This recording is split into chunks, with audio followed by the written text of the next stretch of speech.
گلشن فاطمہ کے تھے سارے گلاب ریت پر۔ الحمدللہ محرم الحرام کا متبرک اور مبارک مہینہ ہمارے درمیان موجود ہے۔ نواسۂ رسول سید الشہداء امام حسین رضی اللہ تعالی عنہ کی شہادت کے علاوہ بھی یہ مہینہ بڑی فضیلت اور برکت رکھتا ہے، یعنی اس واقعے سے تو اس کو نسبت ہے ہی، لیکن یہ مہینہ بہت ہی عظمت والا مہینہ ہے، اور یہ اتنی عظمت والا مہینہ ہے کہ کفار بھی حالت کفر میں اس مہینے کی تعظیم کیا کرتے تھے، لیکن نواسۂ رسول صلی اللہ علیہ وسلم ورضی اللہ تعالی عنہ کے وصال کے بعد، شہادت کے بعد، خاص طور پہ محرم کو شہدائے کربلا کی حیثیت سے، ان کی نسبت سے زیادہ جانا شروع ہو گیا، اور یہ واقعات تسلسل سے سینہ بسینہ منتقل ہوتے رہے، مورخین نے لکھے ہیں اور بیان ہوتے رہتے ہیں۔ آج انشاءاللہ آپ کی خدمت میں امام حسین رضی اللہ تعالی عنہ کی شہادت کے محرکات اور واقع شہادت کو مستند روایات کی روشنی میں آپ کی خدمت میں عرض کروں گا، اور ہمارے بچوں کو، ینگ جنریشن کو خاص طور پہ معلوم ہونا چاہیے کہ آخر یہ کیا معرکہ تھا، کیا وجوہات تھیں، کس وجہ سے امام حسین رضی اللہ تعالی عنہ نے اپنے پورے خاندان کو قربان فرمایا، اس کے پیچھے کون کون سی حکمتیں، کون کون سی ایسی وجوہات تھیں جس کی بنا پر آپ نے سب کچھ چھوڑ کر میدان کربلا میں تشریف لانا منظور فرمایا۔ اس سن 60 ہجری میں امیر معاویہ رضی اللہ تعالی عنہ کا وصال ہوا تو ولی عہد کے طور پر یزید تخت نشین ہوا، اور اس میں مورخین کا بالکل اتفاق ہے، کسی نے اس میں انکار نہیں کیا کہ وہ فسق و فجور میں بہت زیادہ معروف تھا، شراب پینا، عورتوں کی طرف میلان اور کچھ اور گناہ جن میں وہ مشغول تھا، یہ بڑے معروف تھے۔ جب یہ ولی عہد بنا، اس نے تخت سنبھالا، تو اسے سب سے بڑا خطرہ جو اس وقت 3 شخصیات بڑی تھیں، ایک بلکہ 4 کہہ لیں کہ ایک امام حسین رضی اللہ تعالی عنہ، یہ سب سے اہم شخصیت تھی، دوسرے ابن عباس، تیسرے عبداللہ بن زبیر، اور چوتھے عبد الرحمن بن ابو بکر۔ یہ 4 شخصیات ایسی تھیں جو مدینہ منورہ میں تھیں، اور اس کو خوف تھا کہ اگر ان 4 نے میری فوری طور پہ بیعت، پھر یہ ہو سکتا ہے کبھی بھی لوگ ان کی بیعت کر لیں اور میرا یہ تمام معاملہ کھٹائی میں پڑ جائے اور میری حکومت ہاتھ سے جاتی رہے۔ لہٰذا اس نے ولید بن عقبہ جو اس وقت مدینہ کا گورنر تھا، اس کو پیغام بھیجا، اطلاع بھیجی کہ والد کا انتقال ہو گیا اور میں ولی عہد بن چکا ہوں، اور تم فوراً سے پیشتر ان نفوس قدسیہ سے میری بیعت لو اور ان کو کہیں نکلنے مت دینا۔ اس نے فوراً ان نفوس قدسیہ کے پاس پیغام پہنچایا کہ میں آپ سے ضروری بات کرنا چاہتا ہوں۔ تو حضرت عبداللہ بن زبیر رضی اللہ تعالی عنہما تو معاملہ فوراً ہی سمجھ گئے تھے، آپ مکہ المکرمہ کی طرف ہجرت فرما گئے، لیکن حضرت امام حسین رضی اللہ تعالی عنہما نے اس کے پاس جانے کا فیصلہ کیا، تو آپ کو کہا گیا کہ آپ تھوڑا سا احتیاط سے جائیے، ایسا نہ ہو کوئی نقصان پہنچائے۔ آپ نے فرمایا کہ مجھے کچھ بھی نہیں کر سکتا۔ آپ گئے اور اس نے آپ کی حسب توقع یزید کی بیعت کی دعوت دی۔ آپ نے ایک دن سوچنے کا ٹائم لیا اور آپ واپس تشریف لائے، اور ہم مشاورت سے یہی بات طے پائی کہ اس فاسق و فاجر کی اطاعت، اس کی بیعت کرنا قطعاً مناسب نہیں ہے، لہذا یہ خاندان رسالت آج رات ہی مکہ المکرمہ کی طرف ہجرت کر جائے گا۔ لہذا جب سب سو گئے تو تہجد کے وقت میں، جو خاص ہم تہجد کا وقت کہتے ہیں، سحر کا ٹائم تھا، اس میں یہ خاندان رسالت یہ تو ساری رات جاگی رہے، اور اس وقت انہوں نے خاص طور پہ کوچ کا پروگرام بنایا۔ امام حسین رضی اللہ تعالی عنہما سرکار کی بارگاہ میں حاضر ہوئے، روضہ اطہر پر حاضر ہوئے، اور اجازت طلب کی کہ نانا جان ساری صورتحال آپ کے سامنے ہے اور اب مجھے مکہ المکرمہ کی طرف جانا ہے۔ آپ مجھے اجازت مرحمت فرمائیں، اور اشک بار آنسو آنکھوں کے ساتھ آپ مکے کی طرف روانہ ہو گئے، اور راتوں رات آپ مکے میں پہنچے۔ جب آپ وہاں پہنچ گئے تو یزید نے مکے پر اپنا ایک لشکر بھیجا تاکہ ابن زبیر رضی اللہ تعالیٰ عنہ کو اور امام حسین کا ساتھ کچھ معاملہ کیا جائے، ان کو گرفتار کیا جائے۔ وہاں معرکہ ہوا، عبداللہ ابن زبیر نے اس جنگ میں باقاعدہ حصہ لیا، لیکن امام حسین رضی اللہ تعالیٰ عنہ اس میں ابھی ایک طرف رہے، اور یزیدی لشکر کو شکست ہوئی اور یہ واپس چلا گیا۔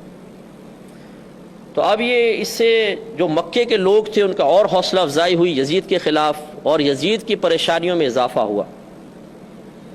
دوسری طرف امام حسین رضی اللہ تعالیٰ عنہما کے پاس کوفہ سے بہت سارے خطوط آئے کوفیوں کے کہ آپ یہ یزید فاسق ہے، فاجر ہے، اور یہ اس وقت زبردستی تخت نشین ہو چکا ہے، اور ہم میں سے بہت سے اس کو قبول نہیں کرتے ہیں، تو آپ فوراً سے پیشتر آئیے، ہم آپ کی بیعت کریں گے، آپ کی اطاعت کریں گے، اور آپ یہاں پر آ کے ہم سے بیعت لے کر اس کے خلاف کچھ معاملہ کیجیے۔ ایک عرضی آئی، دوسرا خط، تیسرا خط، چوتھا خط، حتیٰ کہ جب بعض خطوط میں یہاں تک جملے لکھ دیے گئے کہ اگر آپ نہیں تشریف لائے تو میدان محشر میں ہم اللہ کی بارگاہ میں آپ کے لیے گرفت کا سامان پیدا کر دیں گے کہ ہم نے نواس رسول کی خدمت میں اپنی وفاداریاں پیش کی، لیکن انہوں نے اس کو قبول نہ کیا، تو پھر آپ کیا جواب دیں گے؟ تو امام حسین رضی اللہ تعالیٰ عنہما نے باہم مشاورت کی کہ اس میں کیا معاملہ کرنا چاہیے، تو اکثر نے آپ کو یہی مشورہ دیا کہ آپ کو نہیں جانا چاہیے۔ یہ کوفی جو ہیں ان کی بے وفائی بڑی معروف ہے، مشہور ہے، ایسا نہ ہو کہ آپ وہاں پہ تشریف لے کر جائیں اور یہ آپ کے ساتھ چھوڑ دیں اور بھاگ جائیں، تو پھر آپ کے لیے اور خاندان رسالت کے لیے بڑے مسائل پیدا ہوں گے۔ بعض نے کہا اگر آپ جانا ہی چاہتے ہیں تو عورتوں بچوں کو نہ لے کر جائیں، آپ چلے جائیں، چند رفقا کو ساتھ لیں اور آپ جا کر وہاں پہ دیکھیں، بات چیت کر لیں۔ امام حسین رضی اللہ تعالیٰ عنہما نے جو فیصلہ کیا تھا کہ مجھے جانا چاہیے، اس میں ایک تو یہی تھا کہ آپ کے دل میں خوف خدا تھا کہ اگر میں نہ جاؤں اور میدان معاشر میں میرے نانا جان مجھ سے یہ کہیں کہ جب میری امت مشکل میں تھی، ایک فاسق و فاجر شخص ان پر مسلط تھا اور لوگ اس سے نجات بھی چاہتے تھے، اور آپ کو پکارا گیا تو آپ نے کیوں مدد نہیں کی؟ تو اس لیے یہ خوف اتنا آپ کے دل میں جاں گزی ہو گیا کہ آپ نے جانے کا فیصلہ کیا۔ لیکن جب سمجھایا گیا تو آپ نے اپنے چچا زاد بھائی مسلم بن عقیل رضی اللہ تعالی عنہ سے کہا کہ آپ ایسا کریں کہ پہلے جائیں اور کوفیوں سے میرے نام پر بیعت لیں، یعنی میرے وکیل بن کر جائیں، اور پھر مجھے آپ بتائیے گا کہ واقعی وہ آپ کا ساتھ دے رہے ہیں اور یزید کے خلاف وہ کھڑے ہونے کے لیے تیار ہوں گے تو میں آتا ہوں، ورنہ پھر میں ٹھیک ہے رک جاؤں گا۔ مسلم بن عقیل یقیناً لڑنے تو گئے نہیں تھے، تو آپ ایک دو رفقا کے ساتھ اور اپنے دو بیٹوں کے ساتھ جو چھوٹے چھوٹے ہی تھے، ایک محمد تھے، ایک ابراہیم، بعض نے کہا عبداللہ ابراہیم تھے، انہیں لے کر آپ کوفہ چلے گئے۔ جب آپ کوفہ پہنچے اور آپ نے حضرت امام حسین رضی اللہ تعالی عنہما کا خط دکھایا کہ مجھے انہوں نے بھیجا ہے، تو واقعی بڑا جوش تھا، اور پہلے ہی دن تقریباً 14,000 لوگوں نے آپ کے ہاتھ پر بیعت کی۔ جب یہ صورتحال دیکھی تو امام مسلم بہت خوش ہوئے، اور آپ نے فوراً ایک لیٹر لکھوایا اور امام حسین رضی اللہ تعالیٰ عنہ کو بھجوایا کہ آپ فوراً سے پیشتر یہاں پر آئیے، حالات بہت سازگار ہیں اور لوگ آپ کے ساتھ بالکل لڑنے کے لیے، مرنے کے لیے، جانیں قربان کرنے کے لیے تیار ہیں، تو آپ بالکل دیر نہ کریں۔ یہاں یہ خط روانہ ہوا تو اس وقت یہ کوفے کے گورنر تھے نعمان بن بشیر رضی اللہ تعالیٰ عنہ، یہ صحابی تھے اور اہل بیت سے بہت زیادہ محبت اور پیار فرماتے تھے۔ آپ نے جب مسلم بن عقیل کو بیعت کرتے ہوئے دیکھا تو تھے تو یہ یزید کی طرف سے گورنر، لیکن صحابی تھے، اہل بیت سے محبت فرماتے تھے، تو آپ نے کوئی تعارض نہ فرمایا، ان کو روکا نہیں۔ تو جو یزید کے وفادار تھے وہاں پر، انہوں نے نعمان بن بشیر رضی اللہ تعالیٰ عنہ کی شکایت فوراً یزید کے دربار تک پہنچائی کہ یہ تو روک ہی نہیں رہے ہیں، اور اگر اسی طریقے سے تیزی کے ساتھ لوگ امام حسین رضی اللہ تعالیٰ عنہ کی بیعت کرتے رہے تو ایک وقت ایسا آئے گا کہ تیرا ساتھ دینے والا ایک بھی کوفے میں نہیں ہوگا۔ تو یزید نے فوراً عبداللہ بن زیاد کو، جو ابن زیاد کے نام سے معروف ہے اور بڑا ہی فاسق و فاجر اور اہل بیت سے بہت بغض اور دشمنی رکھنے والا شخص تھا، اور اس وقت یہ بصرہ کا حاکم تھا، اسے آفر کی کہ اگر تو جا کر اس فتنے کو دبائے تو میں تجھے کوفے کی گورنری بھی دے دوں گا، بصرہ کا بھی حاکم رہے اور کوفے کا بھی رہے، لیکن جا کے اس فتنے کو دبا دے۔ اس نے فوراً اپنے بھائی کو اپنا وکیل بنایا، اپنا نائب بنا کے وہاں چھوڑا، اور فوراً وہ راتوں رات کوفہ پہنچ گیا، اور اس نے امام حسین رضی اللہ تعالیٰ عنہ کی محبت جاننے کے لیے طریقہ یہ اختیار کیا کہ بالکل ایسا لباس پہنا جیسے عربوں کا ہوتا ہے، حجازی لوگ پہنتے ہیں۔ یہ مکہ مکرمہ اور مدینہ منورہ کے رہنے والوں کو اہل حجاز کہا جاتا ہے، تو حجازی لباس میں اندر داخل ہوا اور کپڑا اس طرح آگے ڈال لیا اور شہر کے اندر رات میں داخل ہوا۔ اب چونکہ کوفی لوگ انتظار کر رہے تھے کہ شاید ابن رسول امام حسین رضی اللہ تعالیٰ عنہ تشریف لانے والے ہیں اور یہی امام حسین ہیں، تو ان سب نے اس کے فوراً ہاتھ چومنے شروع کر دیے، اس کا والہانہ استقبال کرنا شروع کر دیا، اور اس نے بھی بتایا نہیں کہ میں کون ہوں، بس منہ ڈھک کے رکھا، رات میں آیا تھا، اندھیرے ہوتے تھے گلیوں کے اندر، اتنی روشنی نہیں تھی، تو وہ اس کا استقبال والہانہ کرتے رہے، اور دلی دل میں یہ خیال لاتا رہا کہ یقیناً امام حسین کی ایک پاور یہاں بن چکی ہے۔ حتیٰ کہ یہ چلتا چلتا نعمان بن بشیر رضی اللہ تعالیٰ عنہ کے محل کے پاس پہنچا، تو نعمان بن بشیر رضی اللہ تعالیٰ عنہ نے بھی سمجھا کہ امام حسین ہی ہیں، تو انہوں نے دروازہ اندر سے بند کیا اور اوپر سے کھڑے ہو کر کہا کہ اے ابن رسول، میری محبت آپ کے ساتھ ہے، میں اہل بیت سے محبت کرتا ہوں، لیکن میں کوفیوں کو جانتا ہوں،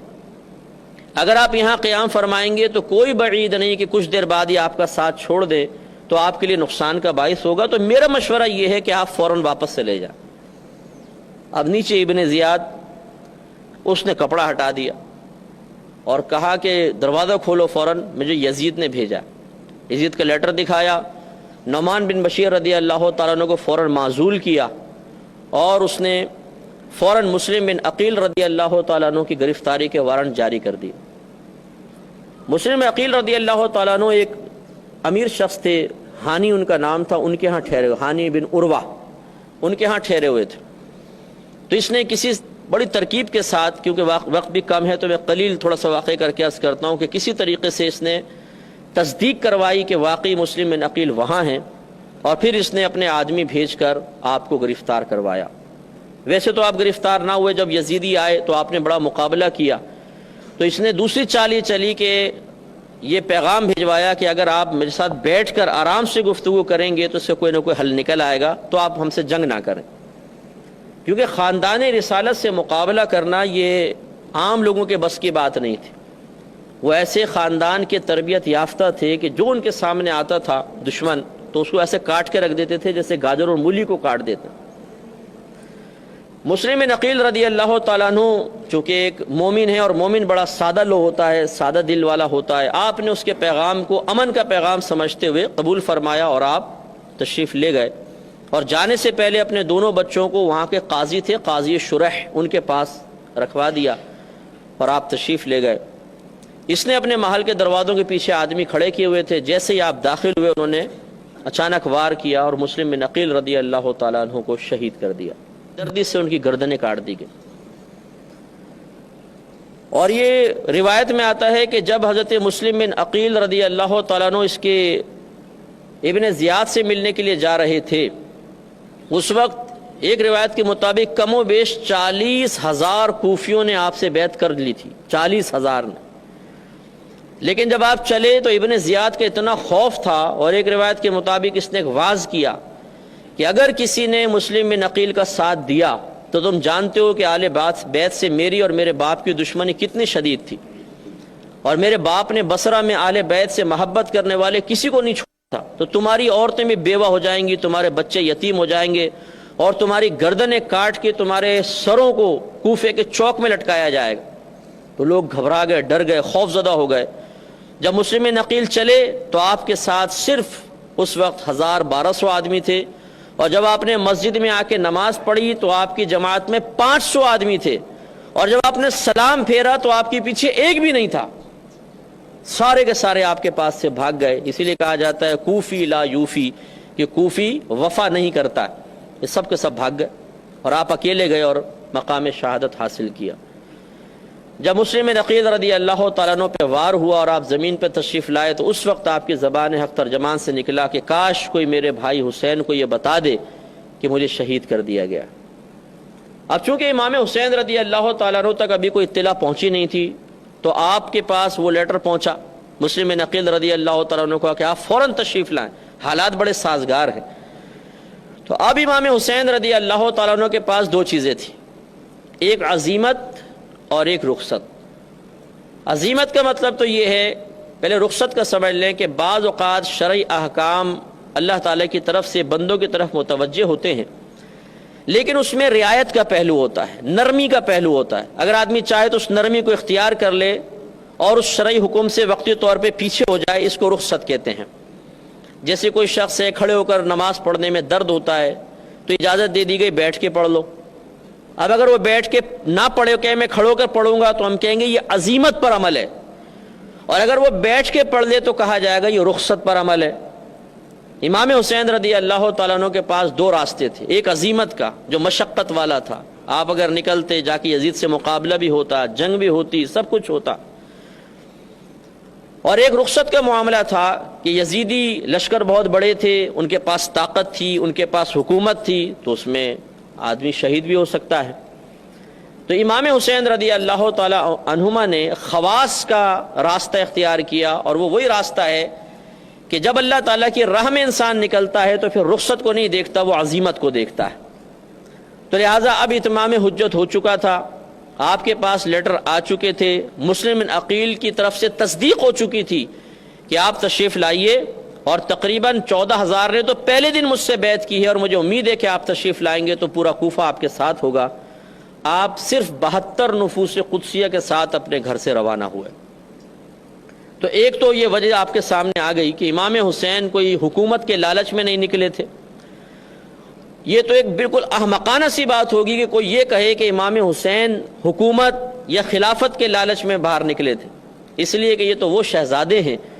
جن کے بارے میں نبی کریم صلی اللہ علیہ وسلم نے اپنی حیات طیبہ میں بشارت عطا فرمائی تھی کہ حسن و حسین جنتی نوجوانوں کے سردار ہیں۔ تو جن کو اللہ کے نبی جنت کے نوجوانوں کی سرداری اللہ کے حکم سے عطا فرما دے، وہ دنیاوی عارضی دولت اور حکومت کے لیے اپنے گھر سے باہر نکلے گا؟ اور پھر اگر آپ چاہتے تو ایک بڑا لشکر جرار جمع کر کے جا سکتے تھے، صرف 72 نفوس قدسیہ جن میں گھر کی خواتین بھی ہیں، انہیں لے کر آپ کوفہ پہنچ رہے ہیں، اور آپ نے سفر اختیار فرمایا۔ تو ایک تو یہ عزیمت پر عمل تھا، دوسرا احساس ذمہ داری تھی، تیسرا میں یہاں پر ایک بات عرض کرتا ہوں، اور جو اہم بات ہے اور ایک راز ہے اور اس کو ہمیں سمجھنا چاہیے، کہ جب ہم امام حسین رضی اللہ تعالی عنہما حالت بچپن میں تھے تو یہ معتبر کتب میں واقعہ لکھا ہوا ہے کہ ایک مرتبہ نبی کریم صلی اللہ علیہ وسلم نے ایک ران پر امام حسین کو اور ایک ران پہ اپنے بیٹے حضرت ابراہیم رضی اللہ تعالیٰ عنہ کو بٹھایا ہوا تھا۔ ابراہیم اس ٹائم چھوٹے سے تھے۔ تو سرکار فرماتے ہیں کہ میرے پاس جبریل امین آئے اور انہوں نے آ کے کہا کہ اللہ تعالیٰ آپ کو اختیار دیتا ہے کہ آپ یا تو اپنے نواسے کو اختیار کر لیں یا اپنے بیٹے کو، کوئی ایک دنیا سے ضرور جائے گا۔ تو میں نے اپنے بیٹے اپنے اس نواسے کو اختیار کیا، اور اپنے بیٹے کو میں نے کہا کہ میں نواسے کو اختیار کرتا ہوں، بیٹے کو چھوڑتا ہوں۔ تو ابراہیم کا کچھ عرصے بعد ابراہیم رضی اللہ تعالیٰ عنہ کا انتقال ہوا، لیکن ساتھ ساتھ سرکار نے فرمایا کہ میری امت میرے اس بیٹے کو بھی انتہائی بے دردی کے ساتھ شہید کرے گی۔ اور ام سلمہ رضی اللہ تعالی عنہا کو سرکار نے ایک مٹی دی اور کہا کہ یہ اپنے کسی شیشی وغیرہ میں ڈال لینا، جب یہ مٹی خون بن جائے تو سمجھ جانا کہ میرے اس بیٹے کو شہید کر دیا گیا۔ اور ابن عباس رضی اللہ تعالیٰ عنہما سے مروی آپ فرماتے ہیں کہ امام حسین رضی اللہ تعالیٰ عنہ کی شہادت، آپ کے واقعات آپ کی بچپن سے مشہور ہو گئے تھے۔ سرکار نے بشارت دے دی تھی کہ میرے اس بیٹے کو شہید کیا جائے گا۔ اور تہذیب و تہذیب اٹھا کے آپ پڑھ لیجئے، بڑی معتبر کتاب ہے، اس میں یہ لکھا ہے صراحتاً کہ نبی کریم صلی اللہ علیہ وسلم نے ارشاد فرمایا کہ ایک وقت آئے گا کہ میرے اس بیٹے کو قریش کے آوارہ گرد نوجوان شہید کریں گے۔ اور یہی ہوا۔ سن 60 سن ہجری میں یہ یزید حاکم بنا ہے۔ سن 61 سن ہجری جب آیا ہے، ایک سال تقریباً اس میں نکلا کہ آپ مدینے سے مکے آئے، پھر 6-7 مہینے وہاں ٹھہرے۔ سن 61 ہجری کا مطلب سن 60 ہجری کا اختتام تھا اور 61 ہجری کی ابتدا تھی، سمجھ لیں۔ تو ذوالحجہ کا مہینہ تھا، 3 ذوالحجہ کو امام حسین رضی اللہ تعالیٰ عنہما اپنے گھر سے نکلے ہیں۔ تو اب راز یہی ہے کہ آپ کو تو بچپن سے ہی بتا دیا گیا تھا کہ آپ کو شہید ہونا ہے، حتیٰ کہ امام حضرت علی رضی اللہ تعالیٰ عنہ جب ایک سفر سے واپس آ رہے تھے تو ایک جگہ آپ نے پڑاؤ ڈالا، پوچھا یہ کون سی جگہ ہے؟ بتائے میدان کربلا ہے۔ تو آپ رونے لگے اور خیمے سے باہر آ کے آپ نے فرمایا کہ میری اولاد کو اس مقام پر شہید کیا جائے گا، کیونکہ نبی کریم صلی اللہ علیہ وسلم نے مجھے بتایا۔ تو یعنی اتنی معروف چیز تھی۔ تو امام حسین رضی اللہ تعالیٰ عنہ یہ جانتے تھے کہ اب عمر کا وہ حصہ آ چکا ہے جس میں نبی کریم صلی اللہ علیہ وسلم کی میرے بچپن میں دی گئی خبر کی باقاعدہ ایک عملی شکل نظر آنے والی ہے۔ وہ کیسے رکتے؟ اور پھر آپ دیکھیے کہ اگر روکنا ہی مقصود ہوتا تو اللہ تعالیٰ کے نبی اللہ کی بارگاہ میں دعا کرتے کہ یا رب کریم اس کی شہادت کا معاملہ ختم فرما دے، میرے بچے کو کوئی بے دردی سے شہید نہ کرے۔ حضرت علی رضی اللہ تعالیٰ عنہ دعا کر دیتے کہ اللہ تعالیٰ میرے بچے کو شہادت اس طرح بے دردی سے نہ مارا جائے۔ بی بی فاطمہ رضی اللہ تعالیٰ عنہ دعا کرتی، لیکن کسی نے دعا نہیں کی، اس لیے کہ وہ خاندان رسالت اللہ کی رضا پر راضی تھا کہ اگر اللہ کا ازلی فیصلہ ہی یہ ہے کہ ہمارا خاندان میدان کربلا میں اپنی جانیں قربان کر کے قیامت تک کے لیے ایک عظیم دین کے لیے قربانی کی مثال پیش کرنے کے لیے منتخب ہو چکا ہے، تو ہم کون ہوتے ہیں دعا کرنے والے؟ ٹھیک ہے۔ تو امام حسین رضی اللہ تعالیٰ عنہ بھی جانتے تھے کہ اب وہ وقت آ چکا ہے، اب وہاں پر مجھے جا کر اپنی جان اللہ تعالیٰ کے فیصلے کے مطابق قربان کرنی ہی ہے۔ تو گویا کہ رضا الہی کی تکمیل کے لیے آپ نے اپنی جان قربان کرنے کے لیے اپنے آپ کو پیش فرما دیا۔ آپ راستے میں جا رہے تھے تو اطلاع مل گئی کہ مسلم بن عقیل رضی اللہ تعالیٰ عنہ کو شہید کر دیا گیا۔ آپ تھوڑا سا اور آگے گئے تو یزید نے حر رضی اللہ تعالیٰ عنہ جو پہلے تو دشمن تھے بعد میں دوست بنے، ان کو 10,000 کے لشکر کے ساتھ بھیجا، بلکہ یہ بھیجا ابن زیاد نے، اور کہا کہ فوراً گرفتار کرو ان کو، میرے پاس لے کر آؤ۔ وہ پہنچ گیا اور اس نے امام علی مقام، وہ بڑی عزت کرتا تھا، اہل بیت سے محبت کرتا تھا، اس نے کہا کہ دیکھیں میں مجبور ہوں کہ میں آپ کے سامنے آ کے کھڑا ہو گیا ہوں، لیکن میں بڑا مجبور ہوں، آپ میرے ساتھ ابن زیاد کے پاس چلیے۔ امام حسین نے فرمایا کہ یہ نہیں ہو سکتا، میں اس کے پاس جاؤں گا، مجھے پتہ ہے اس کی نیت کیا ہے، میں تمہارے ساتھ نہیں جا سکتا ہوں۔ اتنے میں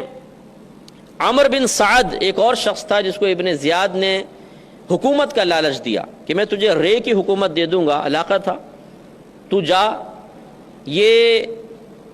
حر نے اتنی دیر کیسے لگائی ہے؟ یقیناً وہ امام حسین کی تعظیم کر رہا ہے، تم فوراً جاؤ اور کوئی بات سننا نہیں، بس امام حسین کو تم نے گرفتار کرنا ہے۔ تو وہ بھی ایک لشکر جرار لے کر اس مقام پر آ گیا۔ تو امام حسین رضی اللہ تعالی عنہما نے پھر سوچنے کا وقت مانگا اور آپ نے ایک میدان میں خیمے قائم فرمائے، اور جب وہاں پہ لوگوں سے معلوم کیا کہ یہ کون سا مقام ہے تو انہوں نے کہا کہ یہ میدان کربلا ہے۔ ایک روایت کے مطابق پہلی محرم تھی اور ایک روایت کے مطابق دوسری محرم تھی جس میں امام حسین رضی اللہ تعالیٰ عنہما نے اس میدان میں خیمے قائم فرمائے۔ لیکن یہ تاریخ گواہ ہے کہ جب آپ کو یہ پتہ چلا یہ میدان کربلا ہے تو آپ نے فرمایا پس ہمارے شہادت گاہ بھی یہی ہے۔ اس رات آپ نے اپنے رفقا سے فرمایا کہ اگر تم چاہو تو چلے جاؤ، مجھے ان کے تیور خطرناک نظر آ رہے ہیں، تو ایسا نہ ہو کہ یہ حملہ کریں اور تم سب اس میں کام آ جاؤ، ان کی دشمنی میرے ساتھ ہے، میں یہاں پہ ٹھہرتا ہوں۔ لیکن سب خاندان والوں نے کہا یہ کیسے ہو سکتا ہے کہ ہم آپ کا ساتھ چھوڑ کے چلے جائیں، ہم آپ کے لیے جانیں قربان کر دیں گے۔ اسی تمام پس و پیش کے اندر تقریباً 7 دن مزید گزرے اور 9 محرم الحرام کا دن آیا۔ 9 محرم الحرام، اسی بات چیت میں گفتگو میں تو جب یہ اتنا لمبا عرصہ گزرا تو پھر اور ان کو تشویش ہوئی، ابن زیاد وغیرہ کو انہوں نے مزید لشکر بھیجا، اور شمر ایک کمبخت تھا بہت، وہ بھی اس لشکر میں موجود تھا، اور اس نے آ کے مشاورت کی اور طے یہ پایا کہ نہر فرات پہ 500 سوار کھڑے کر دیے جائیں، خاندان رسالت کو ایک قطرہ پانی نہیں ملنا چاہیے۔ اور یہ پانی بند ہونے کا واقعہ 3 دن تک رہا، 3 دن تک آپ لوگوں کا پانی بند رہا، حتیٰ کہ 9 محرم الحرام آیا اور اس میں باقاعدہ پھر جنگ کا آغاز ہونا تھا۔ لہذا جب 10ویں کا دن آیا ہے 10 محرم الحرام، جس میں خاندان کے اکثر لوگ شہید ہونے تھے، تو اس میں پھر یہ طے ہو چکا تھا کہ اب کل تو جنگ ہونی ہونی. اس رات امام حسین رضی اللہ تعالی عنہما نے یزیدیوں کے لشکر سے کہا کہ مجھے ایک رات کم از کم ہمیں سکون سے عبادت کرنے دو, اس میں رات پہ حملہ نہ کرنا,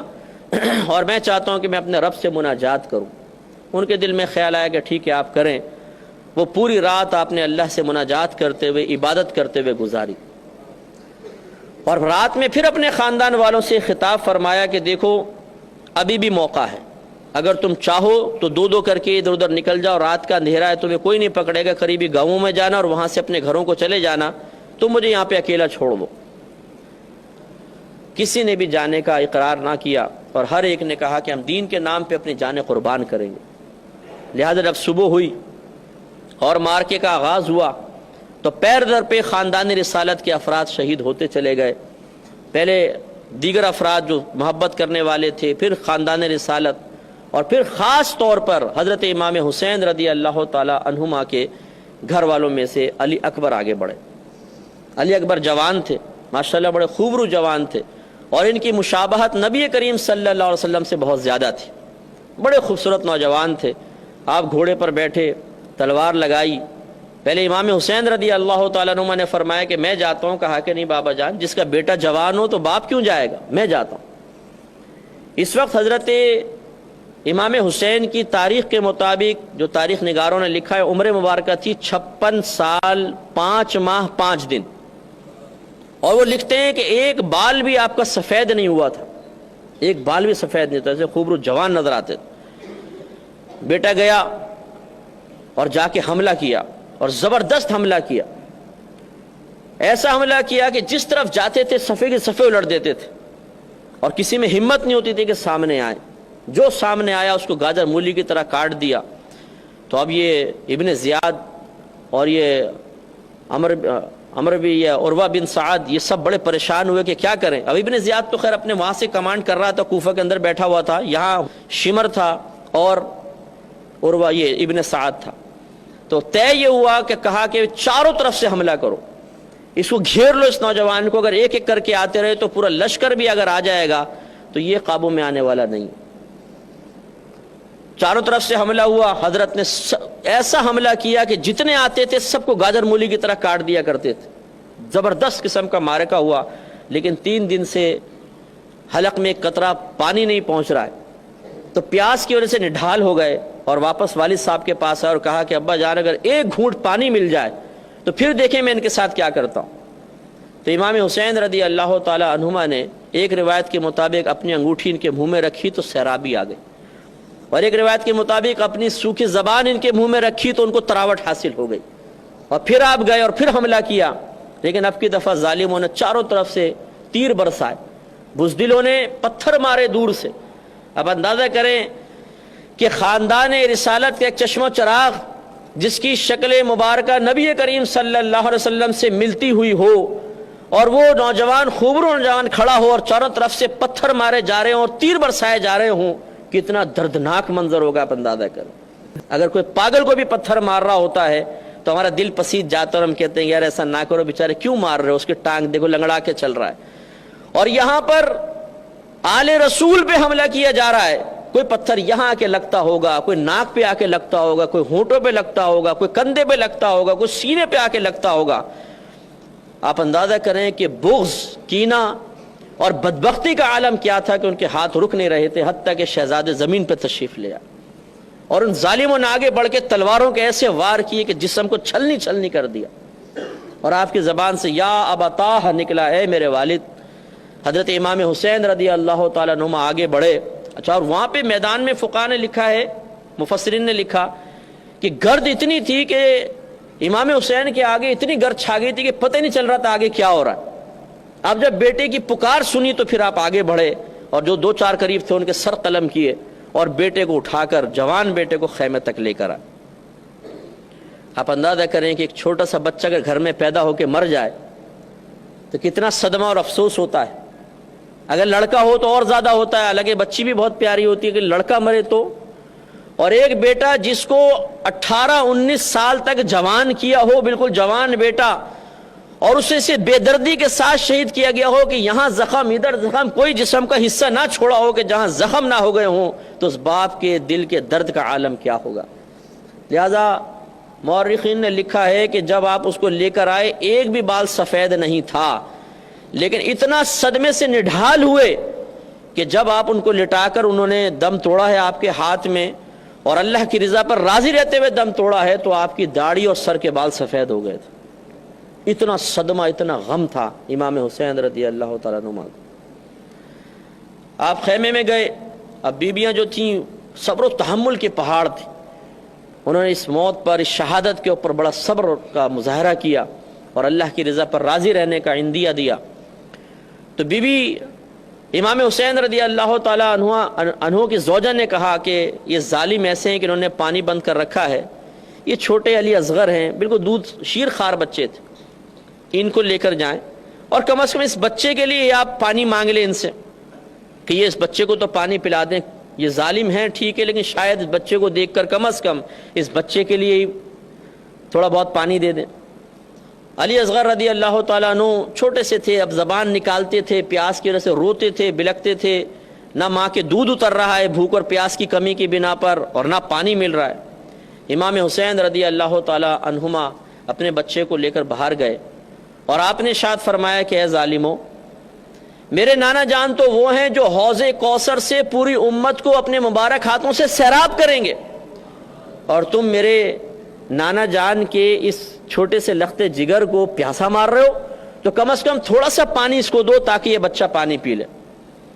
آپ ان کی بدبختی کا عالم دیکھیے کہ ایک کمبخت نے ایسا تیر مارا کہ سیدھا علی اصغر رضی اللہ تعالیٰ عنہ کی گردن میں آ کے لگا اور آر پار ہو گیا، اور بچے نے وہی ہچکی لی اور حضرت کے ہاتھ میں دم توڑ دی۔ آپ درد کا اندازہ کریں، ذرا تکلیف کا اندازہ کریں، اگر آپ کے میرے بچے کو خدا نہ خواستہ ہاتھ سے چھٹ کے گرے اور گاڑی کچلتی ہوئی نکل جائے کیا حال ہوگا۔ اور وہاں امام حسین رضی اللہ تعالیٰ عنہ جن کے نانا جان کے قدموں کی برکت سے لوگوں کو جنتیں ملیں گی، مغفرتیں ملیں گی۔ ہمارے نبی کا وجود مسعود نہ ہوتا تو نہ آپ ہوتے، نہ میں ہوتے، نہ یہ کائنات ہوتی۔ اگر ان حدیثوں کو مانا جائے کہ اللہ تعالیٰ نے ارشاد فرمایا کہ حبیب اگر اپنی ربوبیت ظاہر کرنا، اگر تجھے پیدا کرنا مقصود نہ ہوتا تو میں اپنے رب ہونے کو ہی ظاہر نہ فرماتا۔ جن کے صدقے میں پوری کائنات اللہ نے عطا فرما دی، ان کے گھر والے آج بھوکے پیاسے، وہ نبی جن کی انگلیوں سے چشمے جاری ہوئے تو پورے پورے لشکر سیراب ہو گئے، آج ان کے گھر کے ایک چھوٹے سے بچے کو گلے میں تیر مار کر پیاسا مارا گیا۔ لیکن امام حسین رضی اللہ تعالیٰ عنہ کی زبان پہ شکوہ نہیں آیا، شکایت نہیں آئی، صبر کے پہاڑ رہے۔ بچے کو لا کے خیمے میں دکھایا، بچہ خاموش ہے، اضطراب نہیں ہے، بے قراری نہیں ہے، آرام سے لیٹا ہوا ہے۔ گھر کی بیویاں سمجھی کہ شاید بچے کو پانی دے دیا گیا ہے تو بڑے سکون سے سو گیا ہے، لیکن جب آ کر بتایا کہ اس کے تو گلے میں تیر مار دیا گیا ہے، تو آپ سوچئے کہ ان ماں کے قلب کا عالم کیا ہوگا، ان لوگوں کے دل کو کیسا تکلیف پہنچائی گئی ہے۔ آل رسول کو اس کا اندازہ کریں کہ کس قدر وہ اذیت اور کرب میں ہوں گے۔ اس کے بعد حضرت قاسم بن حسن رضی اللہ تعالیٰ عنہ 9 سال کے بچے، صرف 9 سال۔ امام حسین نے ارادہ کیا کہ میں جاؤں، تو کہا کہ نہیں چچا جان میں جاتا ہوں، آپ مجھے موقع فراہم کریں۔ 9 سال کا بچہ کتنی چھوٹی سی تلوار لے کے میدان میں نکلا ہوگا۔ آدمی ویسی بچوں کو دیکھ کے کہتا ہے کہ چھوڑو یار، چھوٹا بچہ ہے، کیا ماریں اور کیا پیٹیں، لیکن ان ظالموں نے جنہوں نے علی اصغر کے گلے میں تیر مار دیا، اس بچے کو کیا چھوڑتے، 2 منٹ میں اس کو بھی شہید کر دیا۔ اب امام زین العابدین اور جن سے آج جو جتنے بھی سید ہیں وہ آپ کی نسل سے ہیں، یہ بیمار تھے اور بہت زیادہ بیمار ہو گئے تھے، بخار بہت زیادہ تھا، جسم میں نقاہت تھی، کئی دن کے فاقے بھی تھے، پیاس پانی تو 3 دن سے بند کیا ہوا تھا،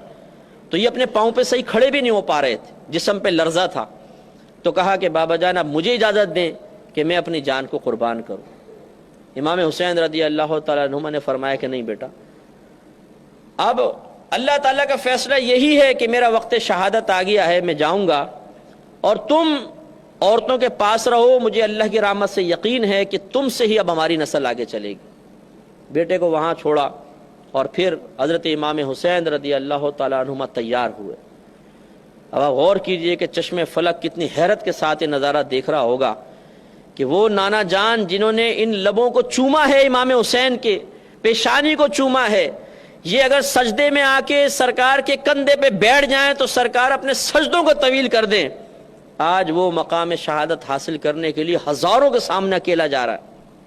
آپ نے امامہ رسول آپ کے پاس تھا, وہ اپنے سر پہ باندھا, اور حضرت علی رضی اللہ تعالیٰ عنہ کی تلوار لی, حمزہ رضی اللہ تعالیٰ عنہ کی زرہ آپ کے پاس تھی, وہ باندھی, اور آپ گھوڑے پہ سوار ہوئے اور میدان میں تشریف لے آئے. آپ نے وہاں پر آ کے ایک واعظ کیا اور اتمام حجت کے لیے ان سب کو سمجھایا کہ اے لوگوں ذرا غور کرو, تم کس کو مار رہے ہو؟ آخر تمہاری میری دشمنی کیا ہے؟ میں نے کون سا ایسا غلط کام کیا ہے کہ آج تمہارے سامنے کھڑے ہو اور مجھے قتل کرنے کے در پہ ہو؟ سوچو کہ جب تم میدان معاشر میں میرے نانا جان کے سامنے پہنچو گے تو کس منہ سے شفاعت کا سوال کرو گے. اس لیے مجھے پہچانو, میں نواس رسول ہوں, اور کم از کم مجھ سے تعارض نہ کرو, اور یہ نہ کرو اپنی آخرت برباد مت کرو. لیکن وہ ایسے ظالم تھے, اتنے خبیث قسم کے لوگ تھے کہ انہوں نے کہا کہ لمبا وعظ و نصیحت نہ کریں, ہمیں آپ کا وعظ و نصیحت نہیں چاہیے, مقابلہ ہوگا. آپ کو میں نے بتایا تھا کہ حر بھی ان کے ساتھ تھا. جب یہ امام حسین رضی اللہ تعالیٰ عنہ کی شہادت کا وقت آیا, اس سے کچھ عرصے پہلے, یعنی کچھ ٹائم وقت پہلے یہ اس طرف آیا. اب دیکھیں, جس کو اللہ تعالیٰ کرم فرمائے, جس کو ہدایت عطا فرمائے, اس نے آ کر کہا کہ اے امام حسین, میں آپ سے معذرت چاہتا ہوں, اگر میں آپ کو جانے دیتا اور کچھ اور راستہ نکال لیتا تو شاید آج یہ صورتحال نہ آتی, اور مجھے بڑا افسوس ہے اور بہت صدمہ ہے کہ تمام معاملات ہو رہے ہیں. کیا میرے لیے بخشش اور نجات کا کوئی راستہ ہے؟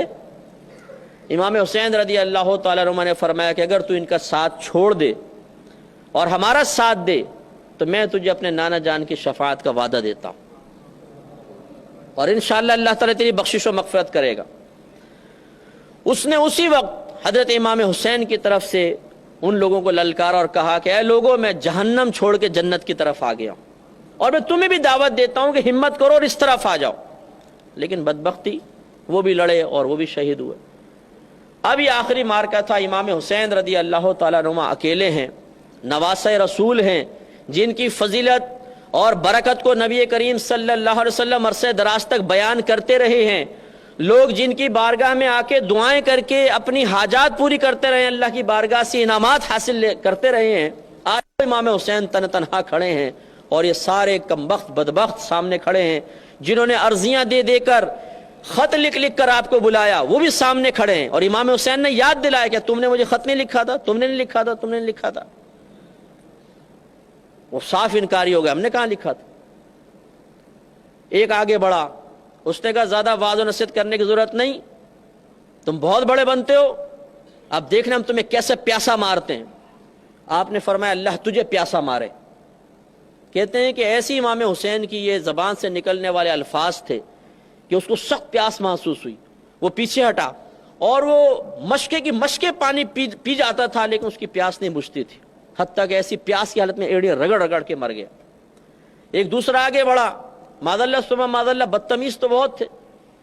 کہنے لگا کہ ان قریب تم جہنم کی آگ میں جلو گے. امام حسین رضی اللہ تعالیٰ عنہ نے فرمایا کہ میں نہیں, انشاءاللہ تو جلے گا. تو امام حسین کے خاندان والوں نے خندق کھودی تھی جس میں آگ لگائی ہوئی تھی. جیسی آپ نے فرمایا تو اس کا گھوڑا بتکا اور اس کو اپنے اوپر سے پھینکا, وہ گرا, اس کا پاؤں زین میں پھنس گیا, اور وہ تیزی سے چلتا ہوا اس خندق کے اوپر سے گزرا. یہ خندق کے اندر گیا, گھوڑا آگے نکل گیا اور جل کے اسی وقت ہلاک ہو گیا. تو مورخین نے لکھا ہے کہ اللہ تعالیٰ کی عطا سے امام حسین رضی اللہ تعالیٰ عنہما کو مستجاب الدعوات بنایا گیا تھا. اگر آپ چاہتے اور ایک بددعا دیتے پورا لشکر تباہ ہو جاتا, لیکن آپ جانتے تھے کہ اللہ تبارک و تعالیٰ نے اس میدان میں اس وقت میں میری شہادت لکھ دی ہے, تو پھر آپ نے اپنی شہادت کو ٹالنے کے لیے اور اس وقت سے باہر نکلنے کے لیے, اس مشکل سے باہر نکلنے کے لیے کوئی دعا نہیں کی, اور اس لشکر کو تباہی کے لیے دعا نہ فرمائی. یہ اللہ کی رضا پر راضی رہنے کی ایک عظیم مثال ہے. اب وہی ہوا, پہلے ایک آیا اس کو مارا, دوسرا آیا اس کو مارا, تیسرا آیا اس کو مارا. خاندان رسالت کا شیر اکیلا ہزاروں کے سامنے کھڑا ہوا ہے, اور یہ عام بھیڑ بکریوں کے اندر اتنی طاقت اور ہمت نہیں ہے کہ خاندان رسالت کے شیر کو للکار سکے. اب ان بدبختوں نے کہا کہ بھئی ان کو تو حملہ کرنا اور ان کو زیر کرنا بڑا مشکل ہے, کیا کیا جائے. وہی طے پایا, پہلے چاروں طرف سے گھیر لو اور ان پہ وار کرو. چاروں طرف سے گھیرا گیا, حضرت گھوڑے پر ہیں، چاروں طرف سے گھیر لیا گیا. آپ وہ منظر ذرا ذہن میں لائیں کہ ہاتھوں میں بڑی بڑی تلواریں ہوں، آنکھوں میں نفرت کے جذبات ہوں،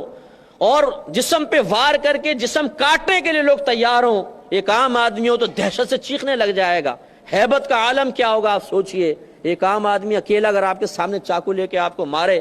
تو آدمی کا مقابلہ کرنا بڑا مشکل ہو جاتا ہے. لیکن قربان جائیے امام حسین رضی اللہ تعالیٰ عنہ کی جرأت پر، شجاعت پر، بہادری پر، اور خاندان رسالت سے ملنے والے شجاعت کے اس فیض پر کہ آپ نے ان سے مقابلہ فرمایا اور ان کو سب کو تتر بتر کر دیا. طے یہی ہوا کہ ایسے قابو میں نہیں آئیں گے، ان پہ تیر برساؤ. دور سے کھڑے ہو کے کمبختوں نے چاروں طرف سے گھیر کے اتنے تیر مارے کہ جسم کا کوئی حصہ ایسا نہیں تھا جس میں تیر نہ لگا. اور حضرت گھوڑے سے زمین پہ تشریف لے آئے. بلڈ نکل رہا تھا، کوئی چہرے پہ لگا ہوا ہے، کوئی سینے پہ لگا ہوا ہے، کوئی ہاتھوں پہ تیر لگا ہوا ہے. عجیب صورت ہے. اور ان بدبختوں نے جیسی آپ تشریف لائے آگے بڑھ کے تلواروں سے وار کر کے آپ کو مکمل طور پہ شہید کر دیا. اور پھر ایک بدبخت نے آگے بڑھ کر ایک شمر کے بارے میں آتا ہے کہ شمر نے، اور ایک سنان بن انس کا نام آتا ہے کہ ان دونوں میں سے کسی ایک نے آگے بڑھ کر امام حسین کی گردن پہ ایسا وار کیا کہ سر مبارکہ علیحدہ کر دیا. اور یزید نے جو یہ حکم دیا اور ابن زیاد کو مقرر کیا، اس نے قیامت تک کے لیے اپنے چہرے کو سیاہ کر لیا. اور امام حسین رضی اللہ تعالیٰ عنہما نے اس دین کے لیے قربانی دیتے ہوئے ایک ظالم اور فاسق و فاجر کے سامنے سر اطاعت خم نہ کرتے ہوئے اپنے دین کو قیامت تک کے لیے زندہ کر لیا. تو الحمدللہ اس واقعے میں ہمارے لیے بڑا درس ہے، بہت نصیحت ہے. ہمیں صرف ان واقعات کو واقعات کے انداز سے ہی نہیں سننا چاہیے، اور صرف کسی کے بیان کرنے کے انداز پہ غور و تفکر کر کے اس کو اچھا یا اور کسی اور زاویے سے نہیں دیکھنا چاہیے کہ یہ جی اچھا بیان تھا، جی برا بیان تھا، جی بہت مزہ آیا، جی نہیں آیا. بلکہ اصل ہونا یہ چاہیے کہ ہم ان واقعات سے درس حاصل کریں. امام حسین رضی اللہ تعالیٰ عنہ اللہ کے دین کے لیے گھر سے نکلے، ہمیں بھی نکلنا چاہیے. آپ نے میدان میں جانے کے باوجود سامنے ظالم کھڑے ہیں، کبھی نماز قضا نہیں فرمائی، ہمیں بھی سوچنا چاہیے. آپ نے ہر مقام پہ سچ بولا، کبھی جھوٹ نہیں بولا، دھوکہ نہیں دیا، کسی طریقے سے بزدلی کا مظاہرہ نہیں کیا. ہمیں بھی اس کو اختیار کرنا چاہیے. اور آپ نے اپنے خاندان والوں کی قربانی خود دین کے لیے پیش کر کے قیامت تک کے لیے اپنے دین کو زندہ کیا. ہمیں بھی کم از کم کچھ قربانیاں اپنے دین کی خاطر دینی چاہیے. اللہ تعالیٰ سے دعا ہے کہ رب کریم اس واقعے سے درس حاصل کرتے ہوئے ہمیں بھی ان تمام اچھے نکات کو اپنانے، ان اچھی چیزوں کو اپنی زندگی پر عملی طور پہ نافذ کرنے کی توفیق عطا فرمائے. وآخر دعوانا ان الحمدللہ رب العالمین.